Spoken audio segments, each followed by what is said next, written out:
What's going on, everybody? It is GameDad7. Real quick, want to get this spoiler warning out of the way. This video contains heavy Chapter 4 spoilers, so be prepared and be warned. I'm going to teach you the earliest you can learn Ramza's hidden ability, which is Ultima, and pretty much guarantee that you'll have it cast on you so you can learn it. Let's get started. The earliest you can learn it is in Chapter 4, and once you start the Limbury Castle consecutive battles. These battles can be tough because you'll be fighting the assassins Celia and Lete, and from your previous experience with them, you know that they cast a litany of status effects, so we really want to make sure we prepare ourselves against that to not lock ourselves out of Ultima. So here's how you come prepared. First, you want to make sure that Ramza is a gallant knight, so he can learn Ultima when cast on him.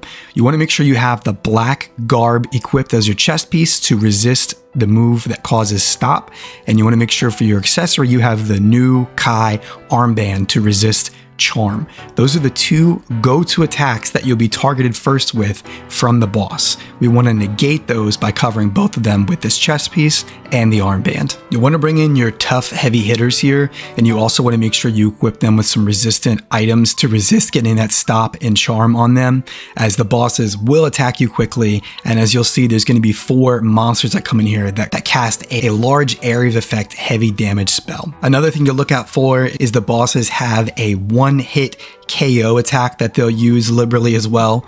Now, the turn order may vary based on your character stats, but as far as the enemies go, Celia should be the first enemy to go. She'll be the boss that's perched up across from Ramza, and that's who we want to target. And as you can see right here, the first move that an enemy makes is going to be targeting Ramza with Ultima, because we equip the chest piece to block out stop, which would be the first go-to attack, and then we equipped the armband to resist charm, which would have been the second go-to attack. And poor TG Sid gets dropped here. There's that one-hit KO attack. But now we just simply have to wait for the Ultima attack to land on Ramza. It's tied to him as a unit.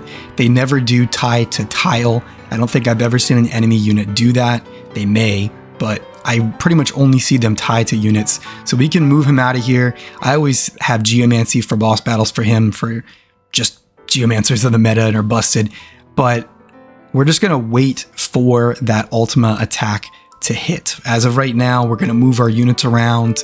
I want to try and get TG Sid back up, but I also want to neutralize the assassins. One thing you don't want to do, though, is drop one of them before Ultima hits.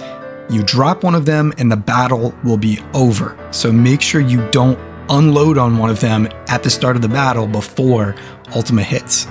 Something that helps with the monsters and them casting the large area of effect damage is to silence them or use some sort of crowd control abilities. That's why I love Beowulf.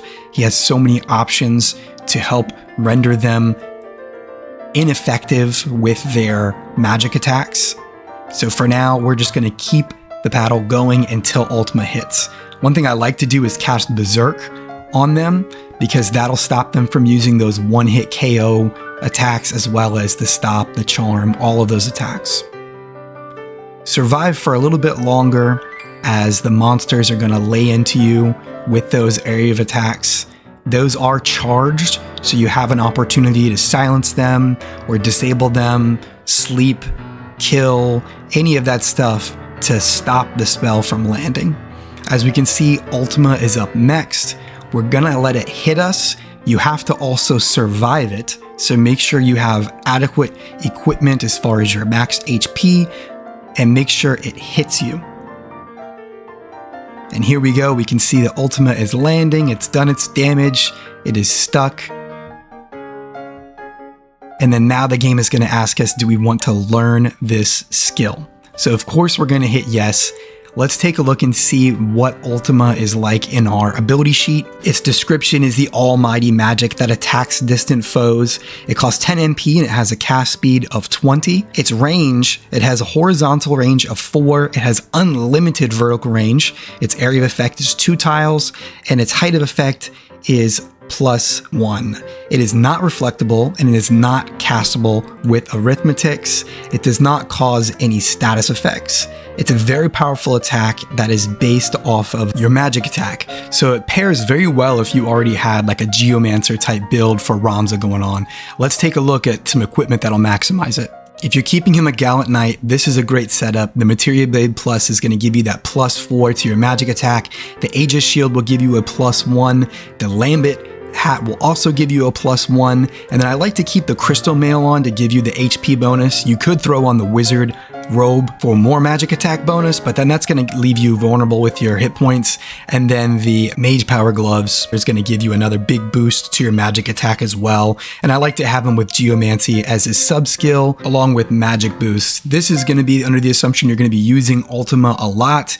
Geomancy sometimes when they're further away or when you really want to get a status effect on them, but otherwise melee damage in Ultima. The Gallant Knight skill Shout is also amazing as it gives you a +1 to your physical attack, speed, as well as your magic attack. Now, if you've got the Materia Blade Plus on Cloud, you can always use the Rune Blade, or if you don't have the Materia Blade Plus, I made a video right here showing you how to get it. Absolutely go get that thing, it is amazing.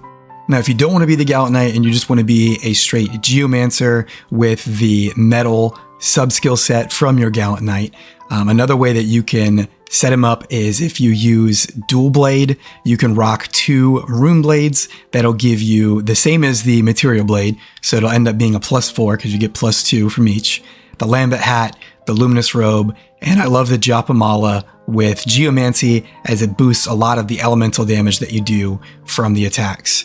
You could also switch out Dual Blade and use Magic Attack and then put in the Materia Blade if available or the Rune Blade and then pop on the Aegis Shield because again that gives you a +1. So lots of options to make yourself really powerful with this. I hope you enjoy your new Ramza powers. Don't forget to like, subscribe, and share with a friend. Check out my channel for some other amazing Final Fantasy Tactics, the Ivalice Chronicles guides, and as always, I'll catch you on the next one.